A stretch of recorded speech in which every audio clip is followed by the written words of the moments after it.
வணக்கம். இன்னைக்கு நான் குட்டி கதை சொல்ல வரலங்க. ஒரு மாமனிதரின் வரலாறு சொல்ல வந்திருக்கிறேன். நம்ம ஹீரோ ஒரு தேங்காய் வியாபாரியுடைய பையனுங்களாம். அந்த காலத்துலலாம் திண்ணைப்பள்ளி தான் இருந்துச்சுங்களாம்.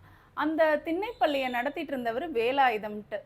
அவருடைய திண்ணைப்பள்ளியில் 5 வயசில் நம்ம ஹீரோவை கொண்டு போய் சேர்த்தாங்களாம். அந்த திண்ணைப்பள்ளி அவருக்கு பிடிக்கவே இல்லைங்களாம். ஏன்னா அந்த திண்ணைப்பள்ளியில் படிக்காத குழந்தைங்களை போட்டு நல்லா அடிப்பாங்களாம். இப்போ ஹீரோ வளர்ந்துக்கிட்டே வந்தாருங்களாம். சத்ரிய வித்யாசலா என்ற கட்டணமில்லாத பள்ளியில் 6வது சேர்த்தாங்களாம். அந்த காலத்துலலாம் கரும்பலகை தாங்க, அதாவது ஸ்லேட்டு.